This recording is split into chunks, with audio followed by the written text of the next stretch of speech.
En su carta a los Filipenses, el apóstol Pablo escribe esto: yo estoy seguro de esto, que el que comenzó en ustedes la buena obra, la terminará hasta el día de Cristo Jesús. Cuando Pablo estaba en aquella celda en su prisión, considerando a los creyentes de Filipos, él sabía una cosa, que la gracia termina lo que la gracia empieza. El Dios que salva a su pueblo es el Dios que sostiene a su pueblo. Y la confianza de Pablo no estaba en las señales que él veía en la iglesia de Filipos, aunque sí había muchas buenas señales para estar animados, pero su esperanza final estaba en Dios. Él creía que Dios iba a terminar la obra que había iniciado en los filipenses. El título de esta plática, al cerrar esta preconferencia, es buscar señales de esperanza cuando vemos a la siguiente generación. Yo creo que es peligroso ver a la siguiente generación y buscar puras señales de esperanza o verla y buscar puras causas de alarma. Cada generación tiene su mezcla de retos, su mezcla de oportunidades. A veces las oportunidades están en el reto y también es peligroso asumir que la siguiente generación va a venir y va a arreglar todas las cosas que la generación anterior hizo mal. Eso es una tendencia entre los jóvenes a veces pensar de esa manera y cantan que estamos esperando que el mundo cambie. ¿Para qué? Y estamos esperando llegar a tener el control nosotros para poder hacer las cosas bien. Pero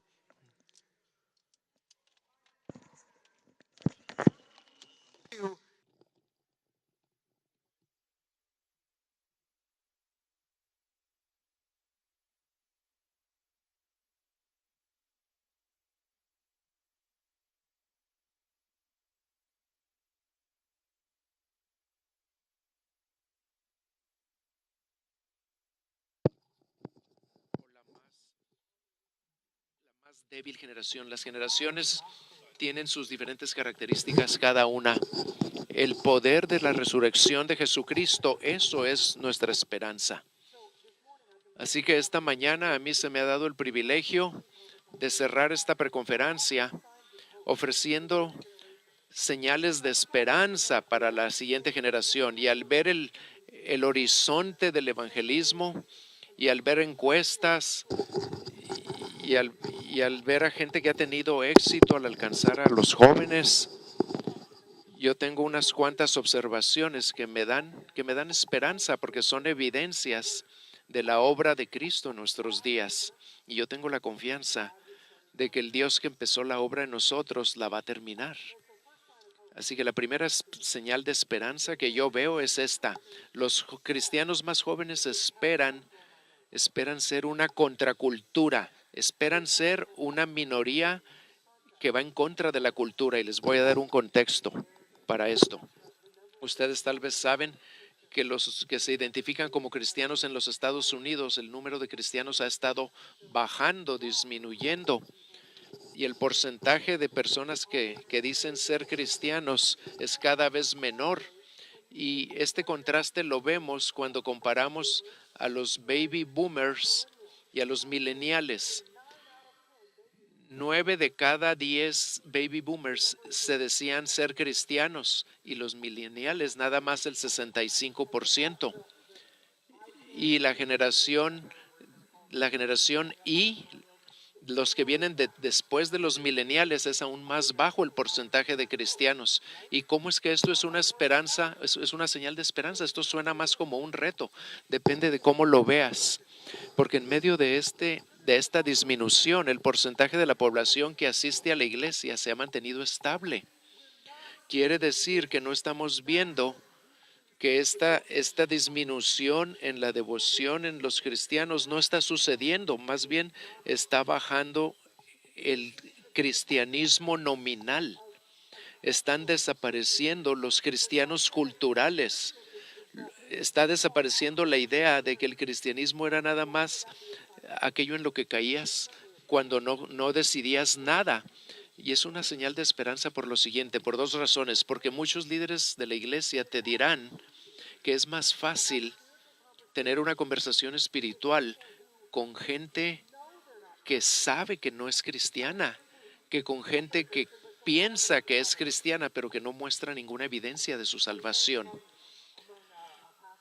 Lo que dicen los cristianos, lo que dicen los pastores en las regiones más cristianas, es que para que puedas hablarle a alguien de la salvación, primero le tienes que demostrar que está perdido, porque muchos en este país se consideran cristianos por default, por costumbre o por cultura, pero eso puede hacer que se oscurezca el evangelio para ellos, y evangelizarlos a ellos es más difícil.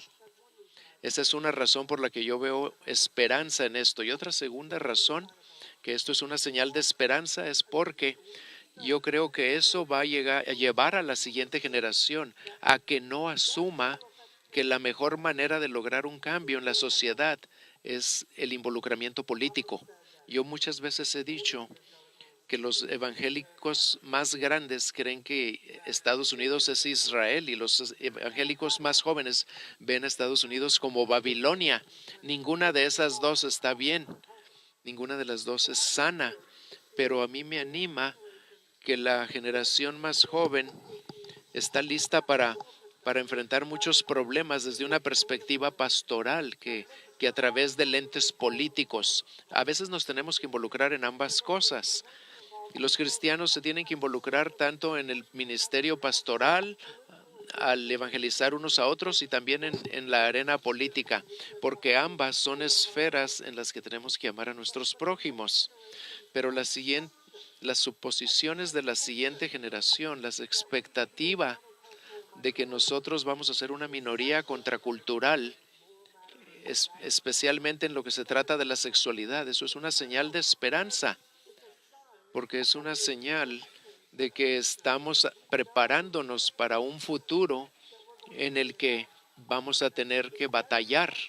Es mejor que nosotros nos preparemos con las suposiciones correctas que con las suposiciones incorrectas.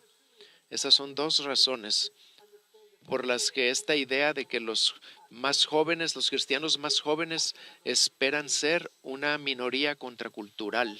Y otra segunda señal de esperanza, a los jóvenes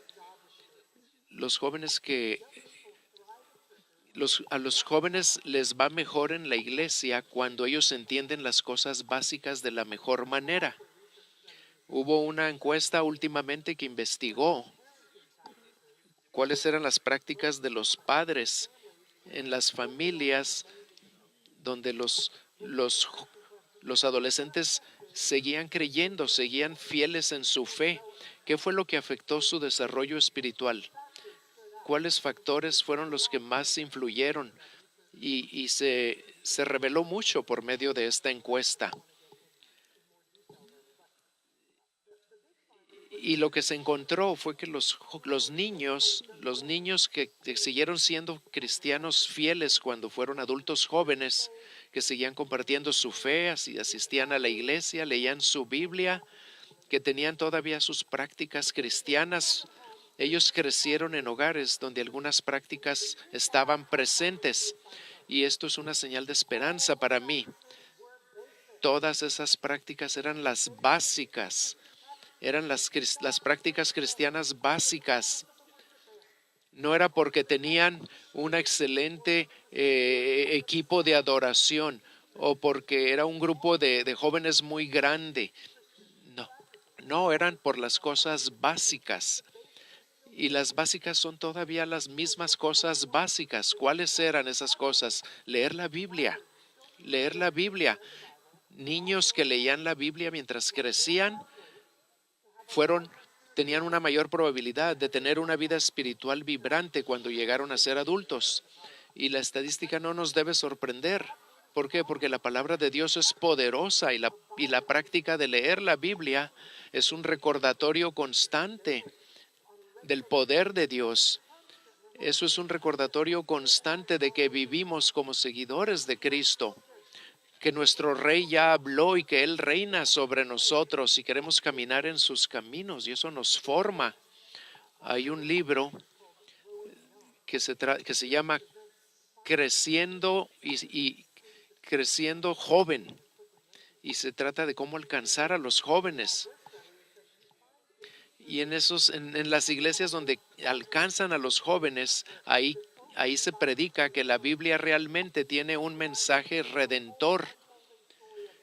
Y ahí se predica esa historia completa de la redención. Y eso es una señal de esperanza para mí. Yo he dedicado muchos años al Bible Project, al proyecto bíblico, y eso me alegra cuando yo me doy cuenta de que las iglesias que comunican el Evangelio de Jesucristo como la historia central de Dios, es más probable que tengan a jóvenes con fe vibrante que las iglesias que no lo hacen.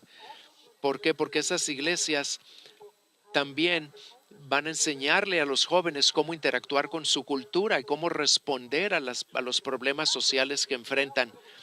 Y van a desarrollar una cosmovisión bíblica en la que Cristo va a estar en el centro y van a leer su Biblia como una práctica básica y central. Y eso me da esperanza. Otros dos factores que influyeron, además de leer la Biblia, era la oración y el servicio en la iglesia. La oración y el servicio en la iglesia. La oración estaba presente y el servicio en la iglesia también. Es interesante que esta encuesta encontró que no nada más se trataba de ir a la iglesia, se trataba de servir en la iglesia. Y los papás llevaban a sus hijos a la iglesia, pero no solo para que los alimentaran y que se estuvieran sentados, no, sino que los llevaban para que se involucraran en la iglesia y que sirvieran de alguna manera y que sirvieran a su comunidad. Y eso formó a cristianos de una manera que les hizo crecer no como consumidores cristianos, sino los hizo crecer como personas que estaban contribuyendo a formar y a edificar al cuerpo de Cristo. Y ellos iban a viajes misioneros y se involucraban en otras cosas. ¿Cuáles eran las cosas básicas? Leer la Biblia, la oración y servicio en la iglesia. Y también quiero mencionar esto. A mí me anima ver que muchos jóvenes tienen hambre de ser mentoreados, de buscar a un mentor. Esto está pasando de diferentes maneras. Hay diferentes ministerios que están haciendo esto. Y que lo que hace esto es combinar las prácticas básicas del cristianismo y también las prácticas de discipulado, de un discipulado que se reproduce, porque el discipulado debe ser el ministerio de la iglesia, no un ministerio de la iglesia, debe ser el más importante. Y yo veo que los cristianos jóvenes no resisten ese proceso, al contrario, yo veo que tienen hambre de ser discipulados y mentoreados. Ellos quieren hacer esas cosas básicas del discipulado. Esas prácticas todavía nos ayudan y eso nos da esperanza. Y otra señal que veo es la siguiente. Los cristianos jóvenes están aprendiendo a distinguir el evangelio del deísmo terapéutico, del deísmo terapéutico y moral, del solo portarse bien. Los cristianos jóvenes quieren a líderes cristianos que toman a Jesús en serio. Hay muchas iglesias llenas de jóvenes donde esos jóvenes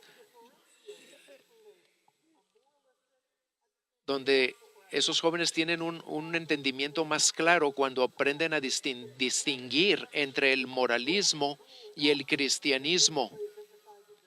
Y no nada más se dejan llevar por la regla de oro, por un cristianismo de la regla de oro, sino que se enfocan en el conocimiento de Cristo real. Y no se concentran solamente en cambiar su comportamiento, sino que se concentran en conocer y amar a Jesús. En las iglesias que están alcanzando a los de veintitantos años, solamente 5% 5% en las iglesias donde hay jóvenes que entienden bien el evangelio, solamente el 5% lo explican como si fuera un moralismo, porque no es un moralismo. El cristianismo es más profundo que eso. En las iglesias que realmente están alcanzando a su generación, están explicando el evangelio como algo más grande que simplemente moralismo o simplemente portarse bien. Están explicando las buenas nuevas de Jesucristo como lo que es, como una relación profunda con Él, no solamente como algo que se trata de cambiar el comportamiento. Y si yo les puedo dar una advertencia aquí, esta sería la advertencia. Y a lo mejor ya la hemos visto en algunas encuestas últimamente. Algunas de las noticias que vemos, la mitad de los milenios, la mitad de los mileniales dicen que no está bien evangelizar. El 47% dijeron que está mal compartir las creencias personales con otra persona y esperar que la otra persona también las abrace. A mí me impactó mucho esa estadística. ¿Por qué? Porque antes no se pensaba así. La palabra evangelismo antes era algo muy, muy común, pero ahora casi no se menciona entre los jóvenes. Hablar de la fe entre los cristianos milenialistas es algo no muy común. Y de una manera extraña, en esta encuesta que leí, el 96% de los milenialistas, ellos sí aceptan que el compartir el evangelio debe ser una parte integral de la fe. Pero la mitad dicen que no está bien compartir tus creencias y tratar de convencer a otros de que acepten mis creencias. ¿Qué está pasando? Como que parece que hay una contradicción ahí. Para la mayoría de los que respondieron, ser un testigo de Jesucristo no significa el evangelismo verbal. Ellos quieren ser testigos, pero no quieren testificar con sus labios, con sus palabras. Ellos quieren simplemente ser testigos con la manera en la que viven. Y cuando ellos dicen que ellos son testigos de Jesucristo, no se refieren a hablar con los demás para que pongan su fe en Jesucristo. Ellos simplemente quieren representar a Cristo en la manera en la que viven, pero no les quieren hablar de Cristo. Y por eso el 73% dicen que ellos tienen la capacidad de compartir su fe con los demás, pero no les dicen que tienen que arrepentirse y que tienen que abrazar la fe que les están compartiendo.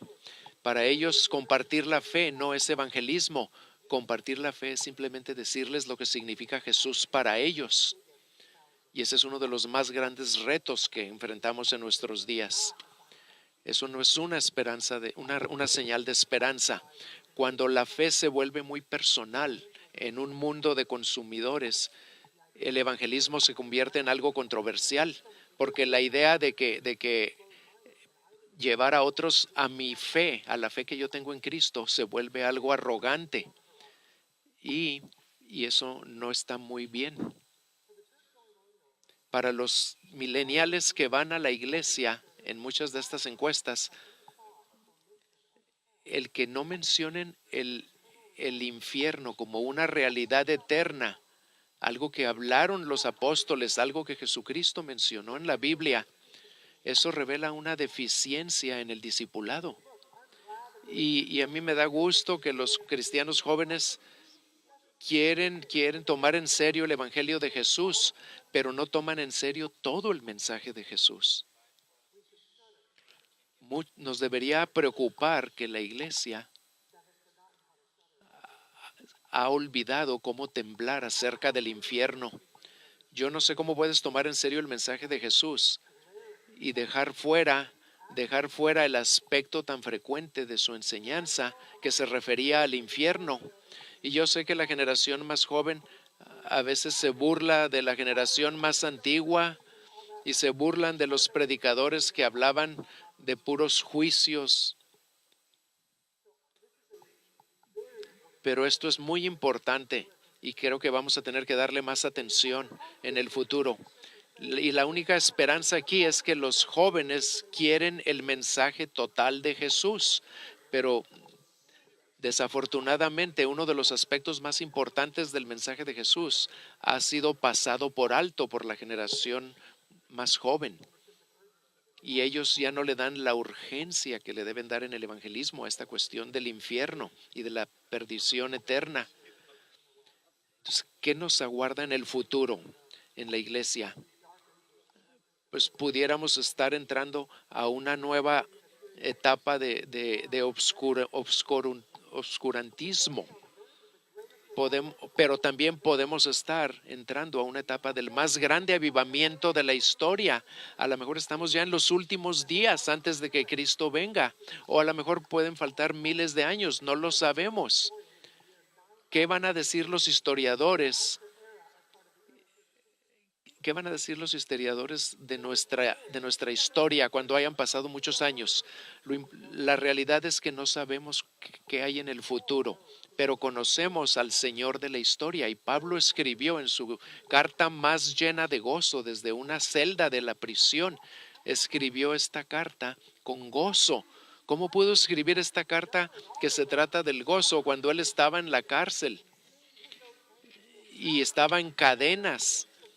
¿Cómo pudo él escribir, decirle a los filipenses que se regocijaran en todo? Porque no importa qué tan obscuras sean las circunstancias, nosotros somos fundamentalmente unas personas de esperanza. Los tiempos más oscuros es cuando la esperanza brilla de manera más profunda. La esperanza es lo que nos debe llevar a seguir avanzando, no importa cuál sea la evidencia que nos rodea. La esperanza nos debe llevar a ser personas que mantienen su fe, a ser personas que ven las señales de esperanza de la siguiente generación y que vemos las cosas que nos deben preocupar de esa siguiente generación, pero a seguir avanzando seguros de la victoria del Evangelio. Y esa es la esperanza que nos debe mantener avanzando. Así que miren a su alrededor, amigos, escuchen las palabras de Jesús, abran sus ojos, vean los campos, porque están listos para la siega, listos para la cosecha. Vamos a orar.